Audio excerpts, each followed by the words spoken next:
तू रे माझा मित्र या मालिकेच्या पुढील भागामध्ये आपण पाहणार आहोत. वलर ही स्वतःशी बोलते, रमाकांत हा उदयकांतपर्यंत पोहोचण्याच्या अगोदर मला त्या उदयकांतचे तोंड बंद करावेच लागेल. त्यानंतर आपण पाहतो ईश्वरी ही अर्णवला बोलते, अर्णव सर, सौदामिनी देशमुखकडे आपल्या कंपनीचे 60% शेअर आहेत. मग ते आपल्या कंपनीचेच नाव का बदनाम करत आहे? तेव्हा अर्णव बोलतो, तिला कंपनीच्या नावाशी आणि पैशाची काही घेणे देणे नाही, तिला फक्त माझी बदनामी करायची आहे. त्यानंतर आपण पाहतो अर्णव आणि ईश्वरी हे सौदामिनी देशमुखकडे गेले असतात आणि सौदामिनी ही अर्णव ईश्वरला बोलते, तुम्ही आता वेळ वाया घालू नका, तुमच्याकडे वेळ खूप कमी आहे, तुमची कंपनी बर्बाद होणार आहे, तुमचं काउंटडाऊन सुरू झालं आहे.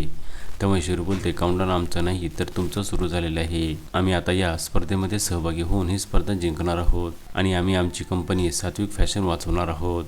आता तुम्ही त्यासाठी तयार राहा. आणि तेव्हा देशमुख ही रागाने त्या दोघांकडे पाहू लागते. आता पुढे येणाऱ्या भागामध्ये ईश्वरी आणि अर्णव कशा प्रकारे आपली सात्विक फॅशन ही कंपनी वाचवणार हे पाहणे अतिशय रंजक ठरणार आहे. तू रे माझा मित्र या मालिकेचे सर्व अपडेट्स पाहण्यासाठी आमच्या चॅनलला लाईक करा, शेअर करा आणि सबस्क्राईब करायला विसरू नका.